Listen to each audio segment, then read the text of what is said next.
Hey, what is up, mortals? It is Xavier PZ here with a new video for you. Welcome to part 7 and the finale of Season 1 of What If Azuku Had a Berserker Quirk. I just wanted to greet you guys by just saying sit back and relax, you're in for a treat. So we begin. Azuku wakes up and gets dressed for patrol and combat. He went to Native's agency to meet up with Native and plan their patrol.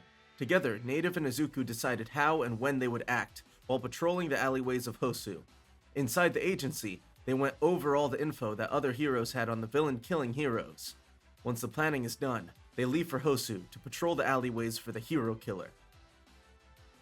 Upon arriving in Hosu, they split up to cover more ground, and Native gives Azuku permission to use his quirk for defense and against the hero killer. Patrolling the alleyways, Azuku hears Ida scream in pain and rushes to help him, not sure if he was being attacked by a villain or if he was being a nerd. Arriving in time to see Native being stabbed through the spine. Azuku then sees Ida on the ground unmoving. He is not sure whether this is from the villain's quirk or death. Azuku tries to save Native, as he manages to make a makeshift bandage from his shirt sleeve. As he tried to tend to Native's wounds, the hero killer stabbed Azuku through the heart. The man suddenly spoke in a sharp tone. "Do you have some sort of nullification quirk? Most heroes would be paralyzed, begging for their lives right now." Azuku's quirk had activated on its own, saving his life before he could notice. Clearly panicking, "Let's hope to the All-Father Odin this works!" As he pulls out his Berserker juice and pours some of it down Native's mouth as to let him ignore the paralysis and pain of dying, before yeeting the rest of the super juice into Ida's face, causing some of it to go down his throat. Azuku moves to defend the two from Stain, who is standing there as he doesn't understand how he did, what he did. Staring at Native, he shouts at him, "How the hell are you not dead?" "Fuck you, that's how. Yermer blood, let's beat this ninja wannabe." "Let's send his candy ass to the Yomi." "One, who you calling a ninja wannabe? And two, you're the ones who are going to Yomi. Cultural appropriation and pagan gaijin." Azuku starts the fight by activating his quirk and hitting Stain in the face with all his might, using an All Might figure with a broken plastic face that he found discarded on the ground of the alley. Stain and Azuku trade blows one for one, as Native gets his bearings and looks through his bones and teeth to find a good animal to turn into, as degenerating will damage him too much to fight, before he decided on using a tooth from a saber-toothed tiger. Azuku attacks Stain with Berserker-style martial arts, the style of fast, heavy strikes and ruthless combat. Stain defends with Kenjutsu and Bujinkan Ninjutsu. Native in the form of a saber-toothed tiger attacks Stain interminably between Izuku's attacks. Stain cuts off Native's right arm as he tries to fight off Azuku. Azuku's combat style pushing Stain further onto the back foot, as Stain barely defends from those attacks. As the intensity of the fight increases, Azuku starts to feel the pain from his quirk.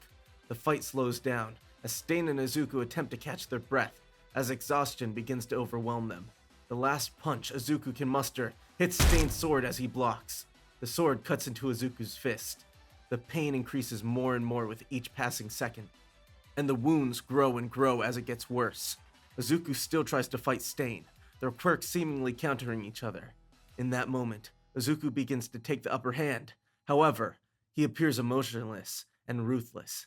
Azuku sinks into his mind like quicksand, his head pounding, his muscles aching, his whole body in tremendous pain, as his body begins to move and fight on its own.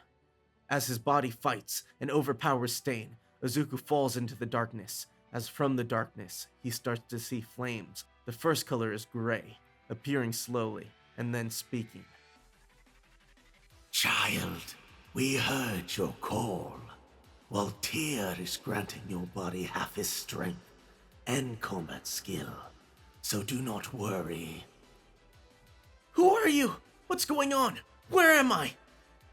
"Our wise king, I believe we are too early in his timeline.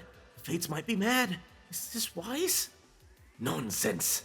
This is Hisashi's child. He is ready." The gray flame reshapes itself like a single swollen eye, covered with runes. "I feel I must explain. Azuku, I'm Chaos, and I'm why you think so fast. I choose your every thought. I am your neurons. I can move faster than a plague instant. We are in your mind, clearly, and for what's going on, a meeting of sorts. Your body is in danger. We don't know how to fix it, except for one thing. to awaken more of your quirk, but not all. This is true and dangerous. There is another way. However, you will need to train it after. Hope you have a better idea. Not by much, but it is a plan. Azuku, are you aware that a weapon is an extension of yourself, and the true purpose of Sai? A Sai is a sword breaker and a disarming tool, but I have hand axes as part of my hero uniform, not Sai's. Also, everyone knows weapons are extensions of oneself. That is true, but some Vikings knew how to use their axes to break another's guard and disarm their opponent. Bilgir, it is your decision, but I do vote we train him. Same here. I agree with Rage. Children, please. We must decide this fairly and honestly.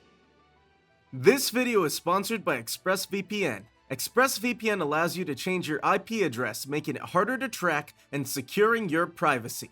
In addition to providing safe passage through the web, you can also expand the reach of your favorite streaming services like Disney+. If you are from the United States, you won't be able to watch any of the MCU and Sony Spider-Man movies. But by switching your location to Japan, you can access them whenever you want. Check out the link in the description to get 3 extra months when you purchase the 12-month subscription plan that costs $99.99 a year. This deal is for a limited time, and thanks to ExpressVPN for sponsoring this video. You do realize you're the only one who hasn't said your agreement. Actually, Azuku hasn't chosen yet either. Well then let's ask him. So, would you like us to unlock more of your quirk, or train you on how to use it? Choose wisely, Azuku. This will affect the rest of your life. Well, if you four are who I think you are, then I would like you to train me. Understand, Midoriya. We shall train you. You will be trained by the best of us. Chaos-san, you will bring war and take his place. After Hope said this, the yellow flame disappeared and was replaced by a giant violet flame who speaks in a gentle, caring, almost fatherly voice. Why, hello there. I've already been told by Chaos-san why I'm here. He turns to Azuku. When I am done with your training, you will be an even mightier warrior than before, and you will stand toe-to-toe on even ground to even your hero, All Might. Amazing! How do we start? With that, the voices reshape Azuku's mind into Training Ground Gamma and put Azuku in his hero suit. turned into his normal form as he summoned a great sword to train Azuku. Let's begin. To win, you must beat me and break my sword. Then lunges at Azuku, who pulls out his axes and starts to defend against his attacks, while he's also trying to hook and snap the blade of the great sword, trying and failing multiple times. Later, he catches the sword and chips the blade. Well done on chipping it, but your form needs work, if you're going to break it properly. He then proceeds to charge at Azuku again, striking with more force to really push Azuku. Training to break the sword, Azuku accidentally sends the sword back at Tyr's face with his axes. In reaction, he rotates the handle around his hand to send the blade back to Azuku with great force. Seeing the blade come at him, Azuku uses his axes to catch the blade and knock the sword to the ground. Disarming Tyr, Azuku realizing he's going to need more strength, he activates his quirk saying, "I hope this works!" As he does so, he notices the red flame dim slightly as he grows in strength, even though the dimming was barely noticeable. Azuku noticed as he began to overpower Tyr. He then catches the sword with his hand axes and manages to shatter the sword into pieces with no sweat. It seems you are ready to fight your foe and defeat him. But just so you know, activating your quirk here doesn't affect how long you can use it after you get out. But wouldn't the fight with him be over by now, as I've been here for a while? No, in fact you've only been here for about 2.7 nanoseconds since Chaos-san has taken control, without your foe even realizing you weren't fully in control.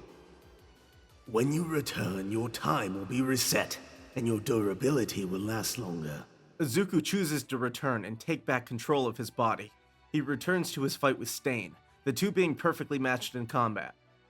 Azuku, upon seeing that he is at an impasse, activates his quirk and starts to overpower Stain, both in speed and in strength. Stain tries to regain control, refusing to surrender or give, believing what he is doing is right or just.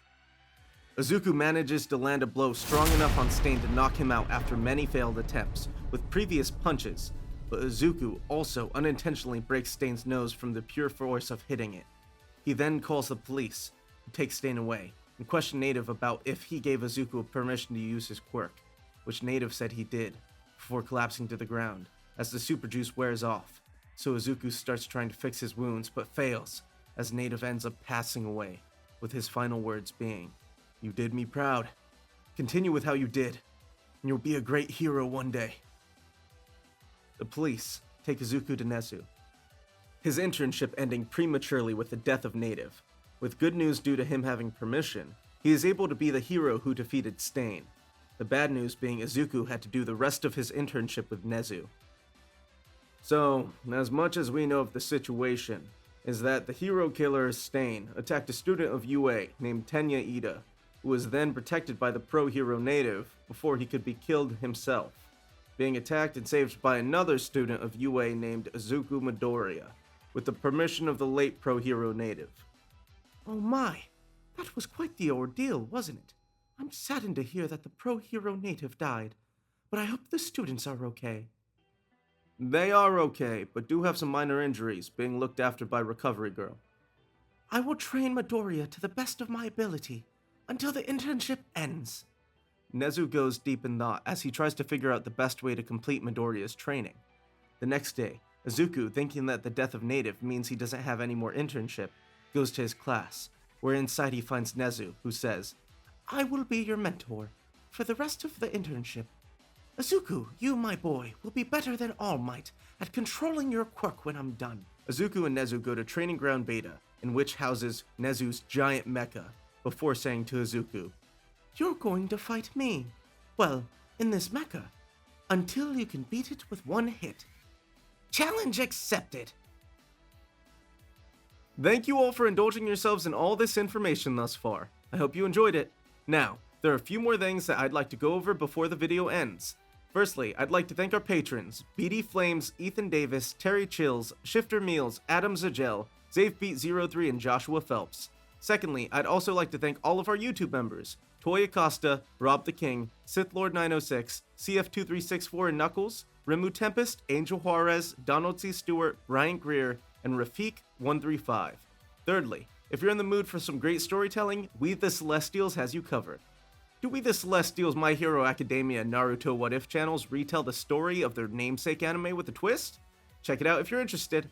Fourthly, on behalf of We the Celestials, I'd like to thank everyone involved in today's excellent content production. Their details can be found in the description below. Lastly, if you're interested in what we do here at We the Celestials, I'd like to extend an invitation to join the team. The only caveat is that we only accept members from 16 years or older to join our crew. You can sign up for whichever category fulfills your interest by joining the recruitment Discord using the link in the description below. We're always looking for new members to join us. Well, that's it from us for today's video. So thank you all for watching and have a great day.